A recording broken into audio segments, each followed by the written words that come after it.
Un député de la République a écrit au ministère de l'Intérieur pour lui demander d'interdire sur tout le territoire français des banquets où des gens mangent du cochon et boivent du vin. Ce n'est pas une blague, c'est une lettre officielle, datée du 11 mai 2026. Aujourd'hui, on va parler du canon français, de ce député socialiste qui veut le faire interdire et surtout de ce que ça révèle de notre époque. Parce qu'à un moment de son passage sur France Inter, il lâche une phrase sur le cochon qui dit tout. Et vous allez voir qu'il y a une réponse historique à cette histoire de banquet interdit. Elle date de 1848 et elle s'est très mal terminée pour celui qui les a interdits. Bienvenue sur du bon sens. Remettre l'église au milieu du village, ça ne demande pas grand-chose. Encore faut-il oser en parler. Abonnez-vous pour que ma voix porte dans le plus beau pays du monde, la France. D'abord, de quoi on parle? Le Canon français, c'est une entreprise d'événementiel créée en 2021. Le principe? Des banquets géants, itinérants, 4000 convives vacants, 3000 attendus dans le Haut-Rhin, du cochon, du saucisson, du camembert, du comté, du vin rouge, la Marseillaise et les lacs des Connemara. J'y suis allé. Vous allez voir les images, c'est moi qui les ai filmées. 80 € la place, des gens qui chantent, qui rient, qui mangent bien. Voilà le monstre qu'il faut abattre. Alors, le député socialiste Arthur Delaporte est passé sur France Inter pour expliquer pourquoi il faut interdire ça. Écoutez son premier argument. Question, faut-il interdire le canon français? Quand on a à chaque repas du cochon qui est servi, on sait très bien que pour un certain nombre de personnes, ça véhicule un message identitaire et xénophobe et excluant. Et d'ailleurs, les participants eux-mêmes le reconnaissent. Quand ils se retrouvent dans les rues de Caen, ils crient cochon, cochon, cochon. Oui, le canon français, d'ailleurs le canon c'est quand même un imaginaire un peu guerrier, c'est un événement qui vise à rassembler les bons Français autour de signes identitaires. C'est ce qu'on appelle du dog whistle. Le cochon véhicule un message xénophobe excluant. Là, il faut vraiment s'arrêter une seconde. Le cochon, en France, c'est le plat du pauvre. C'est le jambon beurre, le pâté de campagne, le saucisson de l'apéro, la charcuterie de Savoie, la rillette du Mans, le boudin antillais, la choucroute alsacienne, le cassoulet toulousain.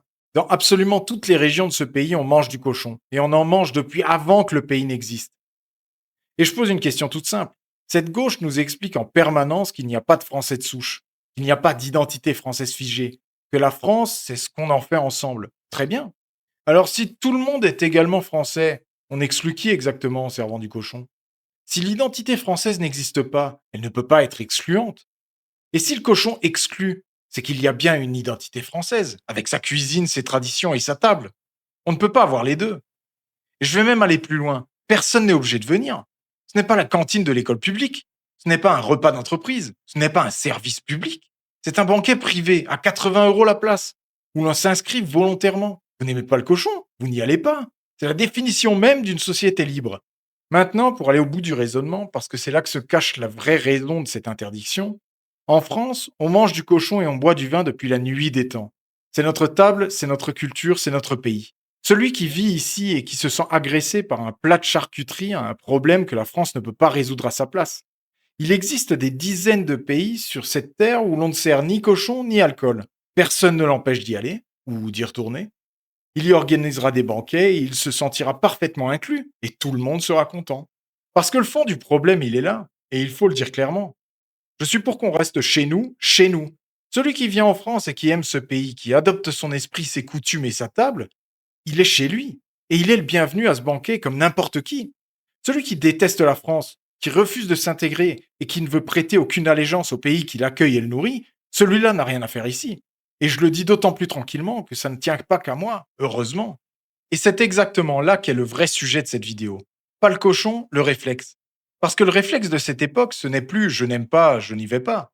C'est je n'aime pas, donc je l'interdis pour tout le monde. C'est exactement la même logique que ceux qui veulent faire interdire CNews. Vous n'aimez pas la chaîne? Regardez-en une autre.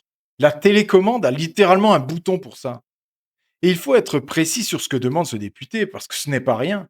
Il ne demande pas une amende, il ne demande pas un contrôle, il ne demande pas d'attendre le jugement. Il demande au ministre de l'Intérieur d'interdire par avance tous les rassemblements futurs de cette entreprise sur l'ensemble du territoire national.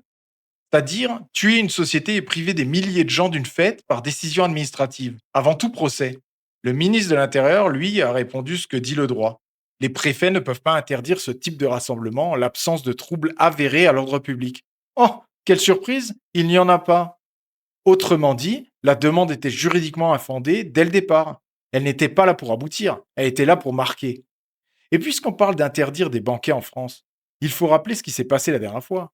En 1847, l'opposition à Louis-Philippe organise ce qu'on a appelé la campagne des banquets. Comme les réunions politiques sont interdites, les opposants se réunissent pour manger et pour parler. En février 1848, le gouvernement interdit le banquet prévu à Paris. Résultat, les barricades et Louis-Philippe qui abdique 3 jours plus tard. C'est littéralement écrit dans les manuels d'histoire de France. Interdire un banquet dans ce pays, ça n'a jamais très bien fini pour celui qui l'interdit. Et puis, il y a le dernier argument, celui qui m'intéresse le plus. Écoutez, Parce que c'est une entreprise de rechristianisation de la France, c'est une entreprise de remigration des musulmans, c'est monsieur Sterrin qui le dit lui-même. une entreprise de rechristianisation de la France. Et alors? Voilà, c'est tout. Et alors? Depuis quand la France a-t-elle cessé d'être chrétienne? Nos cathédrales, nos villages construits autour d'un clocher, nos jours fériés, Pâques, l'Ascension, la Pentecôte, la Toussaint, Noël, notre calendrier, notre paysage, nos plus beaux monuments. Absolument tout ce qui a un peu d'histoire dans ce pays a été bâti dans une optique chrétienne. On peut être athée et le reconnaître. C'est de l'histoire, pas de la théologie. Et pendant qu'on s'indigne qu'un banquet puisse être trop chrétien, on construit à Strasbourg la mosquée Eyüp Sultan, portée par la Confédération turque Millî Görüs, présentée par ses propres promoteurs comme le plus grand complexe islamique d'Europe. 25 millions d'euros, 2 minarets de 36 mètres. En 1975, la France comptait 8 mosquées. Aujourd'hui, le ministère de l'Intérieur recense environ 2600 lieux de culte musulman. Ça, monsieur Delaporte, ce n'est pas une entreprise d'islamisation de la France? On peut en parler?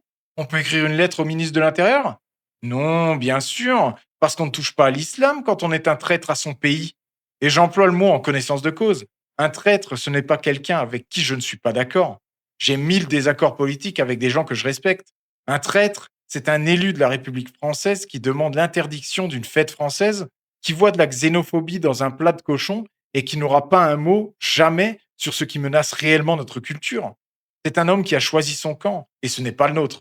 Je ne constate qu'une chose, quand une religion construit, on appelle ça la diversité. Quand l'autre organise un repas, on appelle ça une entreprise de rechristianisation.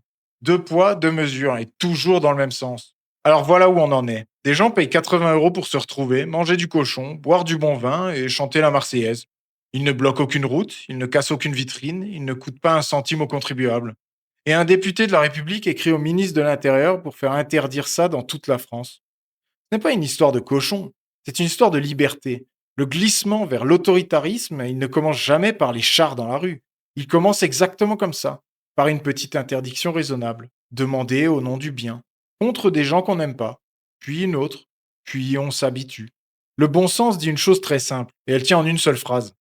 Si ça ne vous plaît pas, n'y allez pas. C'est tout, c'est ça, un pays libre. Et le jour où on ne pourra plus se réunir pour manger ce que nos grands-parents mangeaient, on aura perdu bien plus qu'un banquet. Abonnez-vous, partagez cette vidéo en masse et dites-moi en commentaire, est-ce que vous seriez prêt à venir à un banquet du canon français? Moi j'y étais et je vous le dis franchement, c'était une journée formidable.